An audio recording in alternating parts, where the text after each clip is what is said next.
Over the years, the food pyramid has changed. It's always the same. The government puts out this food pyramid idea saying these are the healthy things to eat. There was a time when you weren't supposed to eat any eggs. Now it's okay to eat eggs. The present food pyramid has whole grains at the bottom line. Most important, whole grains, things like pasta and rice. And right above that comes vegetables and fruits. And above that comes milk and the cheese and fish and eggs. And then comes the meats. And then on the top comes the fats and oils and sweets, the things that you're really not supposed to have much of at all. We think about God putting forth the food pyramid for us in our spiritual lives. Down at the bottom, the base of the pyramid would include the consumption of the Eucharist, both in terms of us receiving the Eucharist and also us receiving the Word of God through the study of Scriptures. That'd be the foundation for our faith spiritual life. A good thing to eat. Above that comes the fellowship that comes in the midst of being a part of the worshiping community. And then above that comes the prayers and the devotions in our daily lives. And finally at the peak is our Christian service. In a sense, this is not saying exactly the same thing as the food pyramid, because when it comes to Christian service, it isn't like the least thing that we do. It's the thing that's based upon all those others. John's bread of life discourse that we've been hearing the past few weeks hits a crescendo today. Because Jesus says not only does he want us to eat his flesh and drink his blood, but now he tells us that when we do that, we actually have eternal life. The book of Proverbs speaks about wisdom. Wisdom is personified in those Old Testament books coming right before the time of Jesus. Wisdom is given a female image. And today this wisdom spreads the table of a great banquet for those who want to become part of her, those who want to really understand wisdom. The New Testament then picks up this image about personified wisdom and applies it directly to Jesus, where he is not only the Word of the Father, but he is the wisdom of the Father. Now, in the Old Testament times, they did not have an understanding about eternal life that had really much to do with anything after life. For them, eternal life or heaven was when we pursued the wisdom of God here on earth. We sought to build our lives around the law of God, the wisdom of God. When we sought to took all of our energy and tried to understand what the will of God is and really what wisdom was is being able to see God in everyone and everything. So the more you were able to do that, the more you were at peace and the more you experienced a kind of happiness. This was those ancient people's understanding of heaven.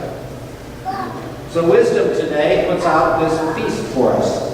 She is the gracious host with the fine banquet. If we are able to participate in looking and searching for God's will in our lives and trying to find Him in all things, we'll start to experience the same thing that those Old Testament people did. But we go one step further in our New Testament faith, for Jesus offers us a banquet as well. And at His banquet, He serves Himself. We are the ones who can receive Him, body and soul. His invitation to feed on Him translates into literally a divine encounter, a profound at oneness with the divine Son who has become man. This is His will. This is what He wants to do. He wants to give us His very self. And when He says that this is what I will give you, He's meaning that I am going to die on the cross so that this can happen. As I enter into, in a sense, that cosmic world of life after death, I am now enabling myself to be everywhere at all times. And And so that's why the Eucharist can be here in this church and down the road and across the world. Jesus is in the Eucharist everywhere and at all times, because he's entered into that resurrected body experience that enables him to be everywhere at all times. John has a purpose in his gospel. The purpose of his gospel is to prove to us that Jesus really is the Son of God. John has 8 different I am sayings in his entire gospel. And the play on terms that John uses is the same words then that are used by God when he reveals himself to Moses in the Old Testament. Moses asks, "Who should I send? Sends me?" And God reveals himself as I am. So then John 8 times has on the lips of Jesus the words, "I am the bread of life." This is what we hear today. "I am the light of the world." Before Abraham came to be, I am. I am the door. I am the good shepherd. I am the resurrection and the life. I am the way, the truth, and the life. I am the true vine. When we listen to Jesus and see him saying these constant I am statements in John's gospel, what it tells us is that John is trying to build a case that Jesus is who he says he is. Because in reality, we've got a couple different options in treating Jesus. We can see him literally as a liar. Maybe he's just fooling us. Maybe he's just playing with us when he says all these things. He can also be a lunatic. Who is it that could say such things like he says? He could be just a legend like King Arthur. So many people today in this world kind of think that. They always kind of poo-poo any kind of historical understanding of Jesus. Or, finally, he is who he says he is. He is our Lord.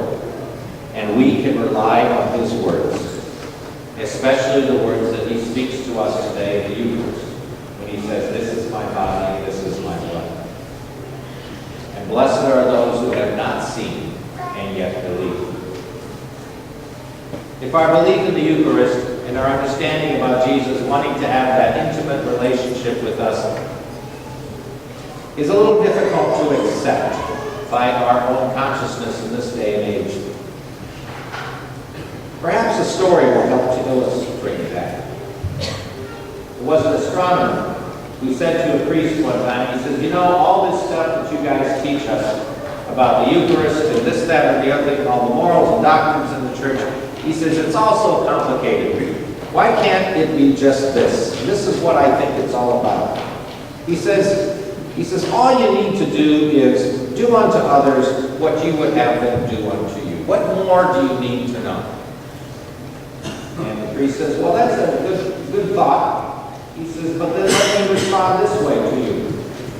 He says, "You know, all this stuff that you astronomers teach us about the stars, you know, things like the black hole or expanded universes or parallel universes," he says, "all of that is so very, very complicated. I think it'd be just easier for us just to say, 'Twinkle, twinkle, little star, how I wonder what you are.'"